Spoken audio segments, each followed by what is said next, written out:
अस्सलाम वालेकुम। आप ज़रा सोचें, मैं भी सोचता हूँ कि हम जिस माशरे में पैदा हुए हैं उस माशरे में हम इतने मसरूफ़ अमल रहे कि हमें कभी मौका ही नहीं मिला कि हम इस बात पर गौर करें कि रब ताला ने हमारी हिदायत के लिए एक किताब भेजी है। ऐसी किताब जो हमसे बात करती है, जो हमसे कलाम करती है, जो हमें हुक्म देती है कि ज़िंदगी का ढंग इस तरह से रखो कि रब ताला के पसंदीदा बंदे बन जाओ, और ना सिर्फ इस दुनिया में इस तरह तुम कामयाब हो जाओगे बल्कि अगली दुनिया में भी आप कामयाब हो जाओगे। अच्छा, कामयाबी से क्या मुराद है? कामयाबी से मुराद ये है कि आप रब ताला की बात मानते हुए अपने नफ्स की तहारत करें, अपने नफ्स को प्योरीफाई करें और शौरी कोशिश करें कि आप अच्छे इंसान बन जाएं। तालीम का मकसद भी वैसे इंसान का अच्छा बनना ही होता है। जब एक इंसान माशरे में अच्छा बनकर नफ़ा पहुंचाता है तो माशरा भी ओवरऑल अच्छा हो जाता है। लेकिन हम अपने माशरे में रहते हुए इतने मसरूफ़ अमल हैं और हमारे वालिदैन ने हमें भी मसरूफ़ अमल कर दिया, वो ऐसे कि पैसा कमाओ, बड़े आदमी बन जाओ, और रब की बात क्या है, कैसे हम पर नाफज होती है, इसको भूल जाओ। खैर, वालिदैन इस तरह कहते नहीं हैं, लेकिन इतने मसरूफ़ हम हो जाते हैं कि हम रब ताला की किताब रखते हुए भी रब ताला की किताब को पढ़ते नहीं हैं, रब ताला की किताब को गौर व फिक्र के काबिल नहीं समझते।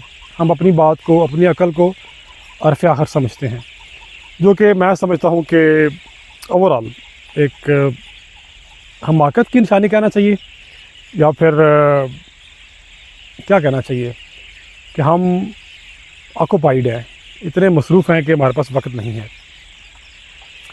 नेचर में आकर इंसान को अजीबोगरीब ख्यालात आते हैं, या फिर जो उम्र बढ़ती है तब भी आपको अजीबोगरीब ख्यालात आते हैं।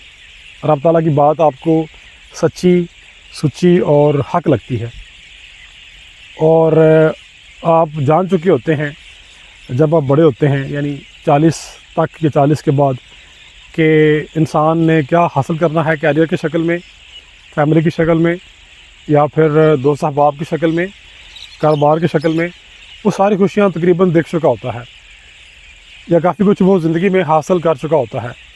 फिर वो मकसद हयात पर गौर करता है और इस बात पर गौर करता है कि मुझसे पहले कितने ही इंसान आए चले गए, किधर चले गए, उनका कारोबार हयात और ज़िंदगी के मामलात उनके जाने के बाद कैसे रहे। आप इस सवाल पर गौर करते हैं और बड़े बड़े सवालात पर गौर करते हैं। जब आप बड़े सवालात पर गौर करते हैं तो आपको लगता है कि ज़िंदगी आसान हो सकती है अगर हम रब ताला की बात मानें, रब ताला के कलाम को पढ़ें, गौर व फिक्र करें।